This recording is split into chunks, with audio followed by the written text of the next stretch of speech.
Alright guys, so they gave us a devs update regarding about the new season availability, designs, and solving power crap. So there's also going to be a Q&A section towards the very end. So I'm not going to take the time to read every single one of these sentences for you guys. So we'll just quickly talk about the key importance of things. So they're talking about the early season that's able to access, that is going to be May 10th. So they're earliest, right?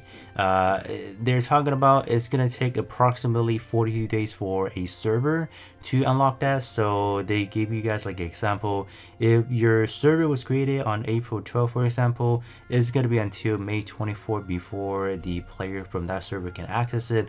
So that is a way for them to say balancing out. So in this one, they're talking about they want to have everyone around the same footing in a way, so they don't want anyone to be like really far out in the progression or reward gap or whatever. So that's kind of a way for them to balance things out. And they're talking about that like the resident level, like the AFK stages, and then the main story has to be complete because quote unquote that's their way to make things balance in a way. So that's going to be really important because as we do go down in here, so this is just talking about it's not that hard to get the AFK, or it's not hard to get the resident level to 240 because in terms of the AFK stages, they are making it easier to get more hero essence because that was the thing that was holding back a lot of people, including me. So they have now kind of made a leeway for us to get more of that. So that's pretty cool. And then once we do get down here, because this is going to be important because there's going to be two different progression system. The permanent one is the one that we already are accustomed to, so that's literally the one that we're playing on.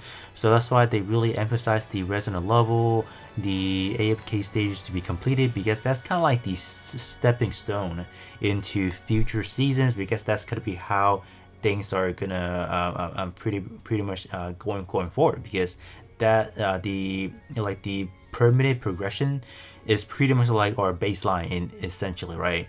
What they are going to be adding after that is going to be something called the seasonal progression system. So this is what's going to be included. So season resident level pretty much going to be the same.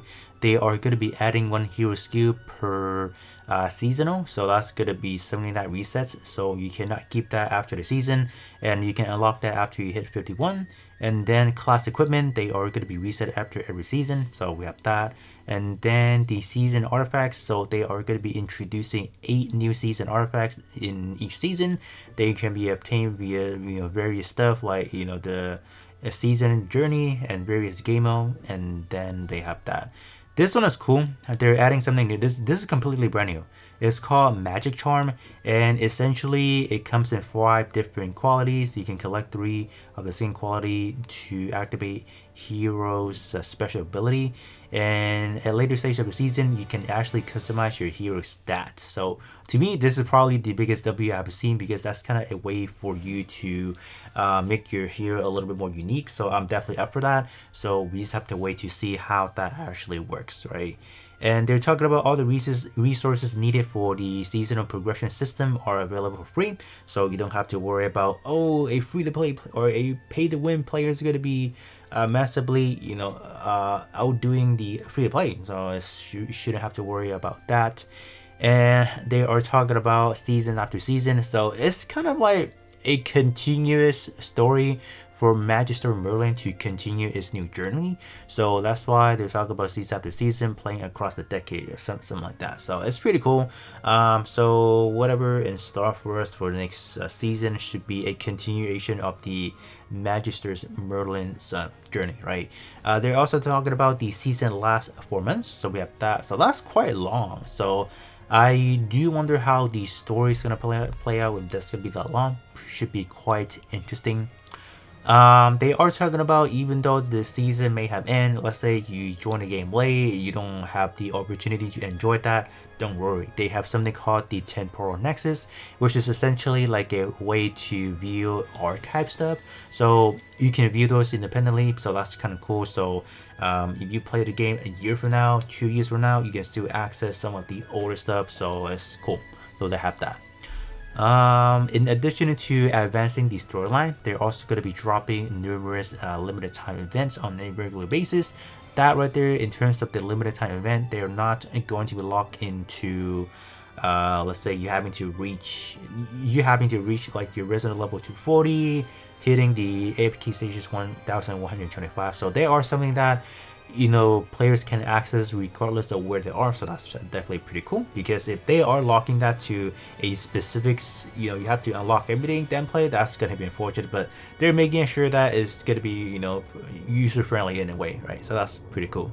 In addition to that, in terms of guild events, they are making that more free to play friendly in a way. So not free to play friendly, just more friendly to play, because they're adjusting things to baseline level for everyone to play as far as the seasonal battle drill. So they are keeping things a little bit more balanced for players. So that's kind of cool. Coming down to the Q&A, so they're just talking about some miscellaneous question, like should you guys be they're asking, is AFKing every day okay, and etc. They're talking about if you play in the middle of the season, will I be missing anything? I think this is pretty important to ask, because I'm pretty sure people are still joining in the game as of right now, and you obviously do have players that joins in the middle of the season. Are you going to be missing out anything? Overall, it's not much. The only thing you might be missing out is some limited time event, because after you hit, like pretty much after you miss that deadline, you can't play it. So that kind of makes sense. But as far as the actual story itself, you shouldn't be missing out too much. It's only the limited time content and reward is probably the only thing players are missing out. So we have that.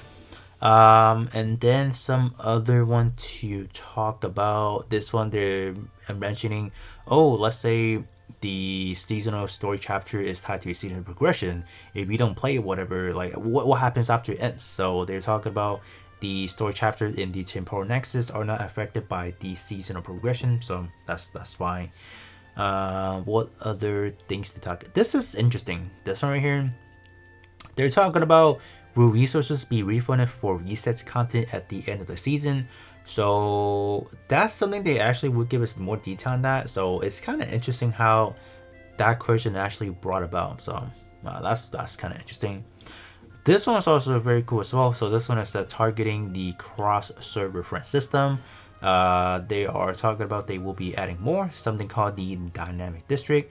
So essentially this one, there will be assigning multiple servers to a district at the beginning of each season. Throughout the season, you will experience different cross-server co-ops competitive mode, and some district based, while some other may not be. And then they will be reassigned to a different district at the next season. And then some of them actually makes you compete with other districts. So this is gonna be fun for sure. Yep. And then last but not least, they're talking about, will every server have a full 4 months to enjoy or to experience the new server or the new season? It's not, because they're talking about some servers may join later because on whenever they're created. But I think this is probably going to be like a one-off time where the first season is kind of not starting off at the same time, because this game is still new. Keep that in mind. This game is only out for a month, and they are still continuously adding new servers. So I think after the season, which is going to take 4 months, I think the next season is going to be better, because everyone probably are in a server where it's supposed to elapse 42 days already. So I think after this first season, things are gonna start looking better. So but there you guys have it. This is just a more summarized version of what I kind of see throughout the devs update. You guys can definitely feel free to read through everything to know more about that, but generally that's the gist of what's going on. So pretty cool and informative update for us over here. But other than that, that's gonna be it for me, and I'll be catching you guys all on the next one.